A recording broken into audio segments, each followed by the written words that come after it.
Once upon a time, there was a young girl whose mother fell sick.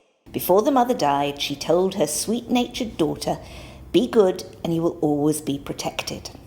Now, the girl's father was rich and he soon married again.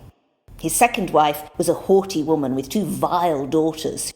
She gave all the hard work about the house to her new stepdaughter. It happened that the king was holding a ball, and he invited all the girls in the kingdom. Cinderella begged her stepmother to be allowed to go to the ball too. "You're covered in dust and dirt, and you have no fine clothes," said her stepmother. "Everyone would laugh at you." The house was empty as Cinderella washed the pots, swept the floors, and cleaned the hearth. She wept as she did so. "What's the matter, child?" said a kindly voice. Cinderella's fairy godmother had appeared, as if out of nowhere. "You want to go to the ball," said her godmother. "First, go to the garden and pick me a pumpkin." Her godmother struck the pumpkin with her wand, and it changed into a golden coach. "Fetch me mice from the mousetrap." As the mice dashed out of the trap, the godmother tapped each one lightly with her wand, and it turned into a white horse. Soon the golden coach had 6 fine white horses.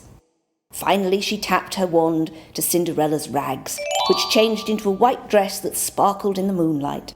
Then she gave Cinderella the prettiest pair of glass slippers.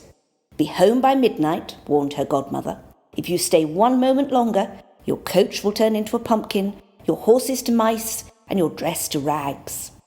"I promise," said Cinderella, and she left for the ball.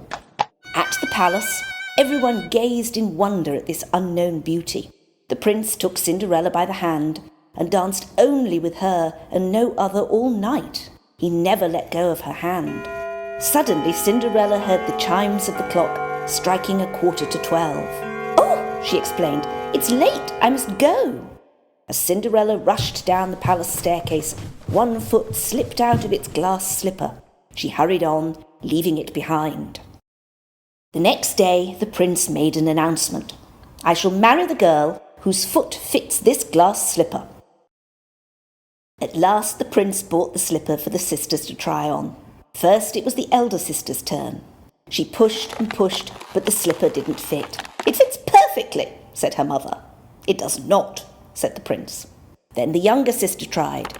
She pushed and pushed, but the slipper didn't fit. "It fits perfectly," said her mother.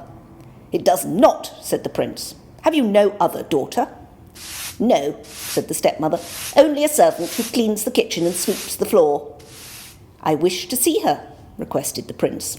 Cinderella sat on a stool and slipped her foot into the glass slipper. It fitted like a glove. "You are my true bride," he cried. Cinderella and her prince went in a horse-drawn carriage to the palace, where they were married and lived happily ever after.